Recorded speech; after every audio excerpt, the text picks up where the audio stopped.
안녕하세요. 결혼한 지 3년 차에 아이는 없는 30대 여성입니다. 결혼이라는 게 저랑 남편 둘 사이만 좋다고 좋은 게 아니네요. 시어머니의 무리한 요구 때문에 결국 남편과도 틀어지고 이렇게 이혼까지 하게 되었습니다. 친구들과의 모임에서 어쩌다 옆자리에 앉아있던 남편과 인연이 닿아 연애를 시작했고 결혼까지 하게 되었습니다. 당시에 저는 결혼을 생각할 나이였지만 남편이 제게 청혼을 해왔을 땐 저도 생각이 많았고 이것저것 계산도 해야 했습니다. 제 벌이가 좋았던 건 아니지만 남편이 다니고 있는 회사는 아주 작은 규모의 회사였고 월급이 저보다 좋은 편이 아니었거든요. 그나마 남편이 저보다 나았던 건 그래도 비슷한 시기에 회사 생활을 시작했지만 저보다 적은 월급임에도 불구하고 모아놓은 돈이 많았다는 겁니다. 장기적으로 본다면 당장 모아놓은 액수가 그렇게 중요한 문제는 아니겠지만 금전 감각이 투철한 것 또한 장점이 아니겠냐며 좋은 게 좋은 거라고 그 장점 하나만 믿고 결혼까지 결심하게 되었습니다. 하지만 돈이라는 게 살아보니 정말 무시할 게 못 되더라고요. 결혼 이야기가 본격적으로 오고 가면서 양가 식구들에게도 서로를 소개하게 되었습니다. 저희 친정 아버지는 공직에서 근무하고 계셨고 저희 어머니는 평생을 전업주부로 지내셨습니다. 경제적으로 평범한 중산층 집안이지요. 공직에 근무하시는 아버지의 연금 덕분에 두 분의 노후는 준비가 다 된 거나 마찬가지인 셈이었어요. 저희 부모님은 제 결혼 상대에 다른 건 필요 없고 항상 두 가지만 강조하셨습니다. 하나는 무슨 일이 있어도 제 편에 서줘야 한다는 것. 그리고 두 번째는 어른들의 노후 준비가 끝나 있어야 한다는 것이었습니다. 남편이 저희 집에 처음 인사드리러 온 그날에도 친정아버지께서는 그 두 가지를 가장 먼저 물어보셨어요. 남편은 씩씩한 목소리로 당연하다는 대답을 했고 저희 부모님도 그 모습을 보고 이후에는 더 크게 묻거나 따지지 않으시고 결혼을 허락해 주셨습니다. 하지만 실상은 달랐어요. 남편은 결혼 승낙을 위해 거짓말을 했던 거나 마찬가지죠. 그게 진실이 아니었다는 건 결혼식을 올린 뒤에도 한참이 지나서야 알게 되었습니다. 제 편을 들어주겠다는 말이 사실일지언정 시부모님의 노후는 사실 하나도 준비되어 있지 않은 상황이었어요. 남편에게 다른 것도 아니고 당신 부모님의 일인데 어떻게 모를 수가 있었느냐 따졌는데 자기는 죽어도 모른다고 오리발을 내미니 그 부분이 진실인지 거짓인지는 솔직히 저도 모르겠습니다. 시부모님의 노후도 노후지만 가장 큰 문제였던 건 남편보다 3살 어린 신우였어요. 제가 볼 땐 시부모님의 노후 자금이 턱없이 부족한 데는 아직도 자리 잡지 못한 신우가 가장 이유가 컸던 것 같습니다. 어려서는 헤어 디자이너가 되겠다며 미용학원을 다니다가 갑자기 대학교에 들어가서는 대학교도 끝마치지 않고 승무원이 되겠다고 다시 또 학원을 등록했대요. 그런데 그것도 얼마 안 가 포기하고 역시 사람은 기술을 배워야 한다고 하면서 네일아트를 배우다가 결국 그것마저도 얼마 안 가 다시 그만뒀다고 합니다. 그러다가 또 다시 대학교에 들어가서는 졸업까지 하고서 곧장 공무원을 하겠다며 몇 년째 고시생 생활을 하고 있다고 합니다. 그런데도 시부모님은 신우를 우리 집 공주님이라고 이뻐하시면서 지원이란 지원은 아끼지 않으셨다고 합니다. 고시원 생활 비좁고 궁상맞아 어떻게 하냐며 고시촌 근처에 있는 자취방까지 구해주셨고 아직도 신우 뒷바라지를 하고 계시고 있답니다. 부모가 자식을 아낀다는데 제가 거기에 나서서 이래라 저래라 할 문제는 아니니 신경 쓰지 않으려고 애썼습니다. 그런데 결국 그게 저한테 부메랑이 돼서 돌아올 줄은 상상도 못했네요. 처음에 시댁에 인사를 드리러 갔던 날 시부모님께서 집을 해주시겠다고 하셨습니다. 저희도 거절할 이유가 없었기에 감사하다고 했어요. 그런데 며칠 지나지도 않아서 말을 바로 바꾸셨어요. 집을 해주기로 한 돈이 급하게 쓰여야 할 곳이 있다고 하시며 일단 어느 정도만 보태줄 테니 전세를 알아보라고 하셨죠. 그것도 감지덕지인 상황이니 아무런 말도 안 하고 넘어갔는데 또 얼마 뒤에는 아무래도 돈이 장기간 묶이게 될 것 같다고 둘이 모아놓은 돈으로 형편이 되는 곳에 일단 집을 구하라고 하시더라고요. 묶인 돈이 풀리게 되면 그때 돼서 곧바로 지원을 해주시겠다면서요. 그때는 저도 적잖이 실망을 했습니다. 남편도 저를 볼 면목이 없다고 미안해했었지만 애초에 남편과 제가 결혼을 약속했을 때 시댁에서 집을 해준다는 건 생각지도 못한 일이었고 둘만의 힘으로 시작하자고 이야기를 나눴었기에 해준다고 호언장담하던 집을 못 해준다는 통보를 받았더라도 그것 때문에 결혼을 엎어야 한다는 생각은 하지 않았습니다. 그런데 또 알고 보니까 그때 집을 해주신다던 건 시부모님이 현재 살고 계시는 집을 담보로 대출을 받아 집을 구해주신다고 말씀하시던 거였네요. 저희한테 그런 말을 하시기 전에 직접 알아보셨던 것도 아니고 요즘은 다들 그렇게 한다더라 하는 말을 어디선가 듣고 상황도 자세히 모른 채 하신 말이었던 거예요. 시부모님 두 분 다 따로 일을 하시는 분들이 아니었기에 아마 그 돈을 받았다면 대출금은 저희가 갚고 있어야 했을 수도 있는 일이었어요. 거기에 막상 대출을 받으려고 해도 현재 살고 계신 그 집에도 대출이 있는 상황이라 추가적으로 더 대출을 받을 수 있는 금액이 신혼집을 구해주실 정도로 많은 금액은 아니었습니다. 아마 추가로 받는 대출이 저희에게 두 번째 말한 집값의 일부를 내어주겠다고 하신 말씀이셨겠지요. 그런데 대출받은 그 돈마저도 공무원 준비하던 신우가 이번에는 무슨 사업을 하기로 했다고 해서 그마저도 다시 신우에게 돌아가게 된 거고요. 자초지종을 알고 나니 차라리 모르는 게 나았겠다 싶을 정도로 머리가 아파왔어요. 남편에게 이런 말이 어떻게 들릴지 모르겠지만 시부모님 재산 상황이 도대체 어떻게 되는 거냐고 알고 있는 걸 전부 말하라 물었습니다. 그러자 남편도 자기도 이 정도일 줄은 몰랐다면서 보아하니 신우 뒷바라지하면서 지금 빚이 좀 있으신 것 같다고 하더라고요. 결혼 전에 나한테 한 이야기랑은 달라도 너무 다른 것 아니냐고 했더니 남편은 아무 말도 못하고 고개만 숙이고 있었어요. 이미 시작한 결혼 생활인데 물을 수도 없는 일이고 단지 시부모님 빚에 전화 남편을 이유로 생긴 빚은 하나도 없으니 절대로 어떻게 해달라고 해서도 안 되고 알아서 해줘서도 안 되는 거라 말했습니다. 시댁과 어떤 일이로든 돈으로 얽히는 일만 없게 하자고 약속까지 했어요. 남편도 제가 하는 말이 맞다고 자기도 그렇게 해줄 이유가 없다면서 그런 일은 앞으로 없을 테니 걱정 붙들어매라고 자신있게 이야기했고요. 몇 번이고 제 말대로 하겠다는 남편의 약속을 저는 철석같이 믿고 있었습니다. 시부모님의 지킬 수 없는 약속 때문에 신혼집을 따로 구하지 않고 임시거처로 아파트를 월세로 빌려 지내고 있었는데 일단 급한 대로 남편이 모아놓은 돈만 가지고 작은 빌라를 전세로 구해 들어가게 되었습니다. 친정부모님이 시댁에서 집을 해준다더니 왜 그렇게 급하게 이사를 가냐는 말에는 월세로 내는 돈은 버리는 돈 같아서 조금 그렇다고 둘러댔고 나중에 시간이 지나서는 남편과 저의 벌이 합치면 양가 부모님 도움 없이도 자리 잡을 수 있을 것 같다고 그냥 저희 둘만의 힘으로 살아보겠다고 말씀드렸어요. 전셋집을 구하면서도 대출받고 싶은 마음이 굴뚝 같을 정도로 예산이 빠듯했기 때문에 혼수를 많이 생략했는데 친정부모님께서 그럼 혼수라도 다 해주고 싶다고 그건 어떠냐고 하셨지만 남편이 괜히 기죽을 것 같다는 생각에 그마저도 제가 거절했습니다. 시댁의 지원은 없었던 일이나 마찬가지였지만 새 집을 구할 때도 여전히 남편이 모아놓은 돈으로 대부분 해결이 가능했기 때문에 그냥 둘이서 잘 살아보자 다짐하고 저희들 힘으로 잘 해보고자 하는 생각이었어요. 비록 전세이긴 했지만 그래도 양가 어른들을 모시고 집들이도 했습니다. 일정 조율이 어렵기도 하고 어색한 분위기 때문에 불편하실 것도 같아서 따로따로 모셨습니다. 친정부모님은 원래 시작하는 부부들은 고생 좀 해도 된다고 하시면서 그래도 둘이 이만큼 해놓고 산다 하니 기특하다 하셨습니다. 하지만 시부모님의 반응은 달랐습니다. 이런 코딱지만한 집에서 어떻게 사냐면서 그러니까 고집 부리지 말고 친정에서라도 도움 좀 받지 그랬냐 하시더니 그냥 당신들 집에 들어와서 살라고 할 걸 그랬다고도 하시며 자꾸 듣기 싫은 소리만 하시더라고요. 게다가 제가 뒷이야기를 안다는 걸 모르셨는지 돈을 어디다 투자를 했는데 그 돈이 묶여가지고 집을 못 사줬다면서 또 쓸데없는 변명을 늘어놓으시는 거예요. 체면치레로 하시는 말씀 같긴 했지만 엄연히 거짓말인데 아무렇지 않게 하시는 그 모습이 어이없었어요.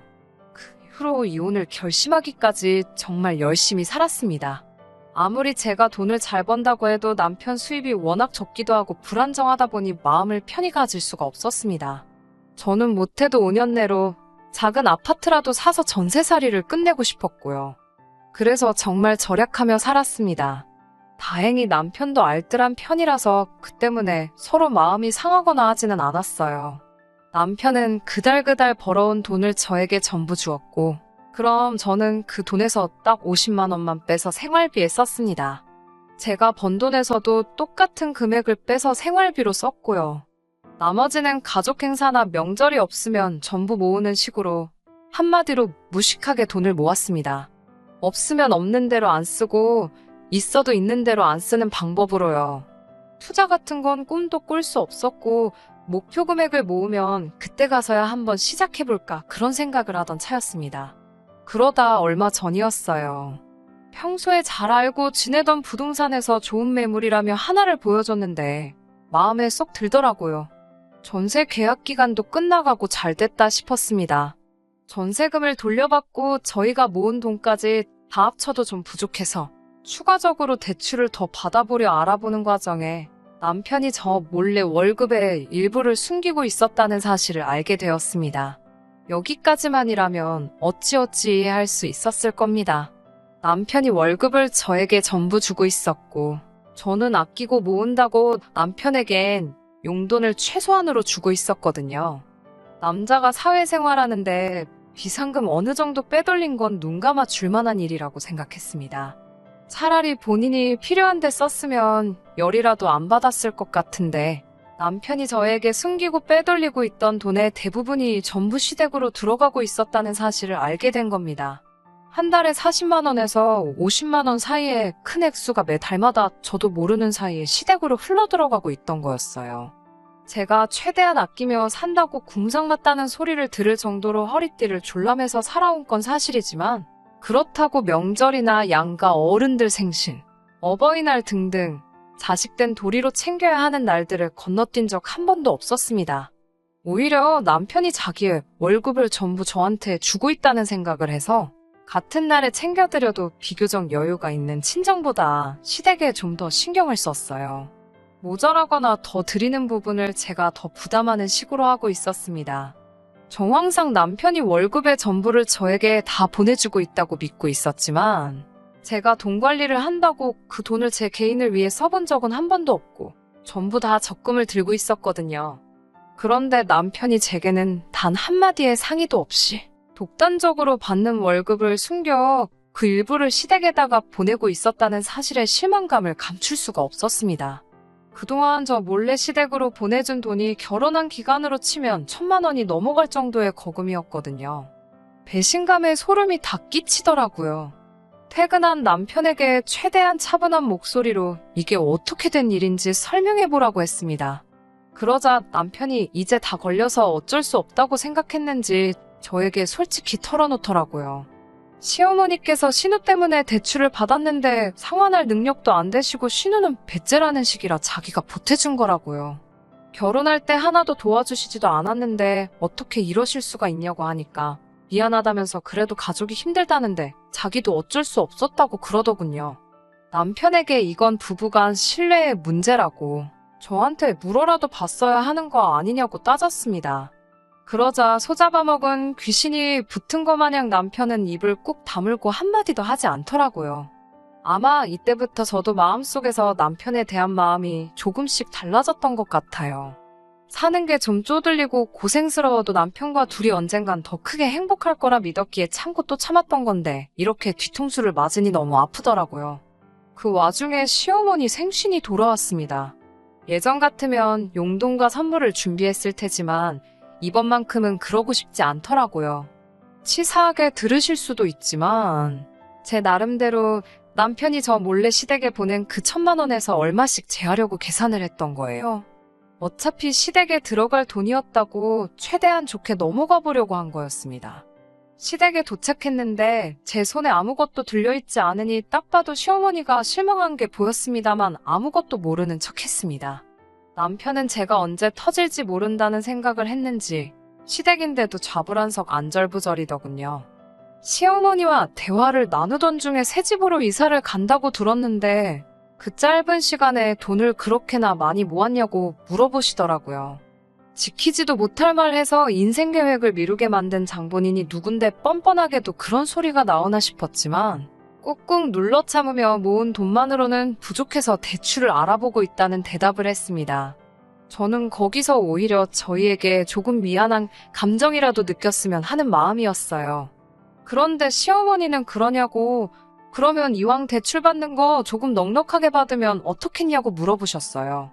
요 최근 들어 주식이니 뭐니 해서 따로 돈 굴리는 게 현명한 방법이라는 말을 많이 들어와서 대출을 많이 받는 편도 생각해보기도 했지만 당시 저도 결혼한 지도 벌써 5년 차에 더 이상 돈 모은다고 자녀 계획을 늦출 수는 없다는 생각을 했고 아이가 태어나면 아무리 짧게 잡아도 반년 가까이는 남편이 외벌이를 해야 하는데 도무지 이자가 감당할 수 있는 수준이 아니란 걸 알고 진작에 마음을 접고 있었거든요.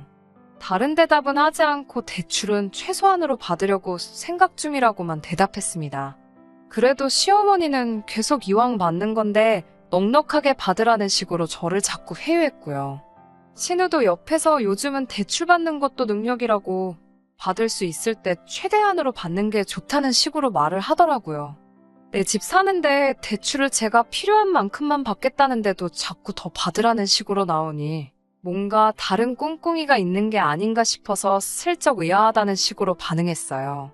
그랬더니 곧바로 대출을 넉넉히 받으라고 말한 진짜 속내를 이야기해오더군요. 신우가 새롭게 장사를 시작해보려고 하는데 가게를 얻을 돈이 없다면서 보증금이라도 얼마 더 보태주려고 그러신다는 거예요. 그 말을 듣자마자 저는 신우를 보고 한껏 웃어 보였습니다. 신우 가게 차려주려고 지금 저보고 대출을 더 받으라고 하시는 게 진심이냐고 물어봤어요. 시어머니는 살짝 기분이 상했다는 표정으로 뭐 이번에 몫이 좋은 곳을 알아놨다며 신우가 이번에 카페를 하나 시작해보려고 한다고 하시더라고요. 저는 신우가 이번에는 카페를 한다고요?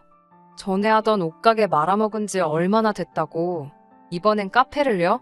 하고 비웃는 것처럼 크크대면서 웃었어요. 신우가 자기가 저한테 무시당했다는 걸로 생각을 했는지 옆에서 얼굴이 시뻘개져서 있더라고요. 신우가 못 갚으면 어떻게 되는 거냐고 요즘 이자도 오른다니 어쩐다니 말이 많은데 그거 다 제가 갚아야 되는 거 아니냐고 물으니 대출도 능력이라고 떠들다가 제가 팩폭을 날리니 아무 말도 못하던 신우가 벌떡 커피가 원가율이 어떻고 마진이 저떻고 하면서 어디서 주워들은 걸 저에게 떠들어대며 설명을 하려고 하더라고요. 언니는 회사만 다녀서 실상을 모른다고 하면서 말이죠. 그래서 제가 신우한테 혹시 카페에서 알바라도 해본 경험이나 있냐고 물었어요. 그러니까 대번에 하는 말이 자기가 일할 게 뭐 있냐고. 이 대한민국 땅에서 카페에서 일 안 해본 알바생 찾는 게 더 힘들 거라면서 사람을 쓰겠다는 말을 하더라고요. 솔직히 가소롭기 짝이 없었어요. 자기가 죽기 살기로 배워서 바닥부터 한다고 저한테 사정을 해도 해줄 생각이 전혀 안 들 정도로 신우라는 인간 자체의 신뢰도가 바닥인 상황인데 그런 것도 모르고 관련된 일 한번 안 해보고 사람 써서 앉아서 쉽게 돈 벌려는 생각을 하니 다른 건 몰라도 신우가 사람 되기는 글렀다는 생각이 들었습니다. 그리고 그 신우를 싸고 도는 시부모님에겐 더 이상 노후 준비는 없고 이런 식으로 매번 신우에게 등골이 빨아먹힐 거라는 생각도 들더군요. 솔직히 시부모님과 신우의 부탁을 거절하는데 미안한 마음조차 들지가 않았어요. 여태까지 신우의 전적이 화려한데 그동안 제가 아무 말도 안 한 건 전부 시부모님 돈으로 자식 뒷바라지 해주신 거여서 아무 말도 안 한 거라고 말했죠. 그래서 해주기로 한돈 안 주셨어도 아무 말도 안 했던 거였다고요. 그런데 그동안 남편에게서 소액이지만 매달 신우가 말아먹은 사업 문제로 돈을 받아왔고 그것 또한 좋게 넘어가려고 하고 있는데 제가 제 이름으로 대출까지 받아 신우에게 줘야 되냐고 그렇게는 못하겠다고 딱 잘라 대답했습니다. 그러니 시어머니는 저보고 그놈의 돈밖에 모른다고 화를 내시더라고요. 우리 아들이 벌어오는 돈 전부 다 가져다가 쓰면서 힘든 가족 위해서 도와주는 게 그렇게 어렵냐고 하시더라고요. 어머님한테 아들이 벌어오는 돈이 얼만지나 아시냐며 그마저도 한동안 그 돈 뜯어먹고 계시지 않았냐고 한마디 했어요. 신우는 분위기 파악도 못하고 이번에는 진짜들 사업이라면서 저에게 자꾸 할 생각도 없는 투자를 강요하더군요. 오히려 저한테 어차피 언니 돈도 아니지 않냐며 빌릴 수 있을 때 좀 더 빌려달라고 하는 건데 뭐가 그렇게 어려워서 자기 돈인 것 마냥 유세냐는 식으로 말을 하더라고요. 너는 그게 문제라고 네가 스스로 벌어놓은 돈이 하나도 없고 남이 돈 쓰는 게 당연하다 생각하니 동기한 줄 모르는 거 아니겠냐 한마디 했습니다. 여태까지 너가 날려먹은 것만 생각해도 너네 부모는 노후가 끝나고 너네 오빠는 신혼집 번듯하게 갖고 시작했을 거라고. 제발 정신 좀 차리고 똑바로 살라고 한마디 했어요. 시부모님은 신우한테 팩폭 날리는 저를 보고 당연히 신우 편을 들며 저를 욕했죠. 이게 감히 어디서 함부로 입을 놀리냐며 당장 신우한테 사과하라고 성하더라고요. 가족이 필요할 때 도와주는 게 맞지 어디서 잘하고 있는 애 길을 꺾고 있냐면서요. 어차피 가족의 일원이 되고 싶은 마음도 없었지만 이런 식으로 남의 도움 필요할 때마다 가족 취급받으며 원하는 대로 해줘야 하는 거라면 그냥 오늘부로 가족 안 하겠다고 말하고 시댁에서 나왔습니다. 주차장까지 쫓아나온 남편이 아무리 그래도 그렇지 네 말이 너무 심했다고 다시 그 집구석으로 들어가 자기 가족들한테 또다시 사과하랍니다.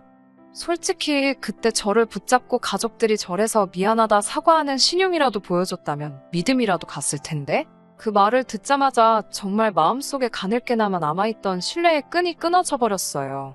뭐 이런 일로 이혼까지 가냐고 하실 분들도 있지만 저는 참을 만큼 참았던 것 같아요. 더 어이없던 건 저는 어떻게든 저와 남편의 재산이 증식한 데 있어서 제가 기여한 바를 인정받아 이혼 시에 재산 분할을 받아내려던 계획이었는데 남편 쪽에서 먼저 집값과 예금의 일부를 떼어줄 테니 이혼해달라고 먼저 연락이 왔어요. 기어이 신우 카페를 차려주기 위해 급한 자금 조달을 위해서 이혼 조건을 먼저 가지고 나온 거였어요. 집 정리에다가 그 돈 가지고 신우 가게 차려줄 계획이었나 봅니다. 그래서 저는 아무런 어려움 없이 재산의 40%를 나눠 갖게 되었습니다. 여태까지 함께 해온 시간값이라고 하기에는 터무니없이 부족한 금액이지만 괜찮아요. 이젠 더 이상 더러운 꼴 참아가며 살 이유가 없어진 거나 다름없으니까요. 제가 나서지 않아도 신우는 또 한 번 실패했은 맛을 알게 될 테고 온 시댁 식구의 돈을 갈아 넣은 사업은 다시 망하게 될 게 안 봐도 뻔합니다. 이렇게 먼발치서 아무것도 안 하고 그 집구석이 망하는 걸 지켜보고만 있는 것도 충분히 좋은 복수라고 생각하네요. 이겨낼 아픔조차 없어요. 온 가족들 돈 그렇게 영끌에다가 얼마 안 가서 저렇게 온 가족 데리고 나라까지 떨어질 그 집구석을 생각하니 벌써부터 속이 후련하네요. 대체 신우에 뭘 믿고 그렇게 돈을 들이 부을 수가 있는 걸까요? 정말 가족의 정 그것 하나 때문이라면 정이라는 건 정말 무서운 것 같습니다. 쏜살처럼 빠르게 흘러간 세월은 되돌릴 수 없겠지만 지금이야말로 더 새롭고 행복한 미래를 위해 나아가야겠어요. 끝까지 들어주셔서 감사합니다. 오늘의 사연은 여기까지입니다. 구독과 좋아요, 알람 설정 부탁드리고 더 좋은 사연으로 다시 찾아뵙겠습니다. 감사합니다.